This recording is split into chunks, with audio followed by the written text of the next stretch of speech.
Dementia is certainly such a debilitating thing, but hope is not lost. However, research is strengthening the fight against dementia by highlighting the lifestyle interventions that could mitigate the risk. Joining us now to talk about that is Kristen Cusato of the Connecticut chapter of Alzheimer's Association.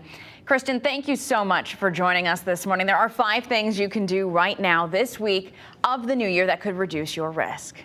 Absolutely. Thank you so much for having me. I mean, we're talking about resolutions. Let's resolve to take care of our brain. Why not? The very first thing you could do is get a move on. I know it's freezing outside, so if you can't walk or do something outside, take one of those online classes inside. Hold a dance party in your living room. 20 to 30 minutes, 3 to 5 times a week is really good to get that heart pumping. You got to get that blood pumping. All right. Second thing you can do. Oh, Sorry, go ahead. Sorry, go ahead. Just following the MIND diet. I think this is really important. The MIND, M-I-N-D, it's really the Mediterranean diet. And studies are showing that eating grains, leafy green vegetables, good fats like avocado and olive oil, salmon, incorporating that into your diet really can potentially lower risk of developing Alzheimer's disease. All right. What's the third thing? Talking about the flu vaccine with this one.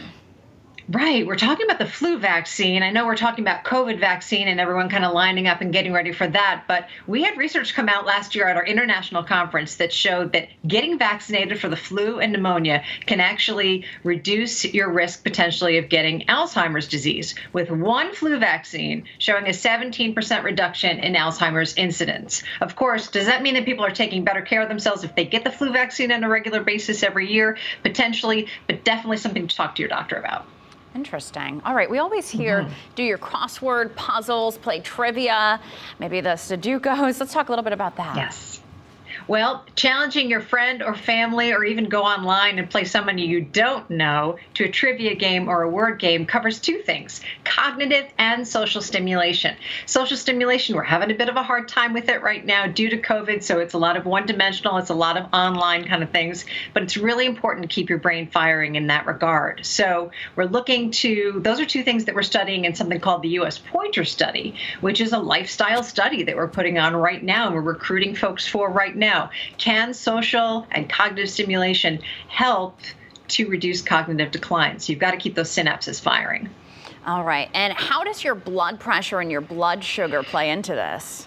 Right. Well, blood sugar, diabetes is a risk for Alzheimer's disease, so you really need to keep your blood pressure in check. And we had a study that came out that showed that systolic blood pressure, lowering it from 140 to 120, could actually reduce some people's risk of developing early cognitive decline. So it's more of a regular wellness check, making sure you're in a good shape as far as that's concerned. And I also want to add that getting a good night's sleep is very crucial as well, because as you sleep, the brain actually clears out toxins. So that's important too.